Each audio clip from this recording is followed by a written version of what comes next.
Some Air Force crews in New Mexico fly and fight in Afghanistan and Iraq every day. The planes they fly are there, but the pilots are thousands of miles away, on the ground, at Cannon Air Force Base near Clovis, maneuvering unmanned Predator drones by remote control.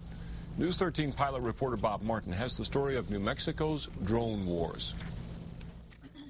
Kandahar, Afghanistan. Armed insurgents enter and leave a mosque. They have no idea they're being watched because the eye in the sky is an unmanned aerial vehicle, or UAV, called a Predator, thousands of feet above. Thousands of miles away, the pilot sits in a room similar to this one at Cannon Air Force Base near Clovis, New Mexico, flying the Predator by remote control. We work very diligently to keep track of targets, objectives, the actual building itself, where a target might move to. This particular Cannon crew, a pilot who flies and a sensor operator on the targeting equipment, is on a simulated mission.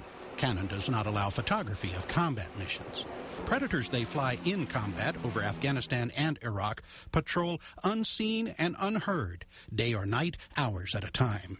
From 20,000 feet up, a high-power camera captures movements of insurgents. Images can be beamed live to troops on the ground. And it's very rewarding. We heard lots and lots of stories where, had we not been there and seen and let them see what was going on around the corner of that building, they would have lost lives.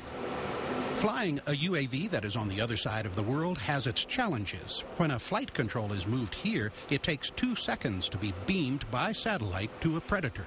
Satellite delay prevents taking off or landing by remote control, so pilots in Iraq or Afghanistan do that. Although Cannon's Predators are mostly used for secret special operations missions, they also support any ground troops. So we spend a lot of time getting to know them and spending an awful lot of time training side by side. Predators are not just eyes in the sky, but also armed with Hellfire missiles. Crews fire them to support troops on the ground. Combat by computer takes some getting used to. It's a different mindset in the fact that your body is not inside the aircraft. One of the biggest barriers of training a UAV aircrew member is they're in the fight. To the guys who have flown them a lot, it doesn't feel different. You get in role and you get in the mission and you understand that that's the deal. Still a lot of pressure for crews flying missions from a safe control room in faraway New Mexico. And they know that if they do it well, people will live. And if they do it poorly, they may not live. And it's a unique dynamic that a guy will come, fly for 10 or 12 hours in one day and do combat, and then step out and go to his kid's soccer game. That mental jump from combat 1 hour to family life the next can sometimes be rough on crews. Unlike other planes that drop bombs and leave, UAV crews often target individual groups of insurgents and witness the aftermath in great detail. Some UAV units have brought in more counselors and chaplains to help crews deal with particularly traumatic missions.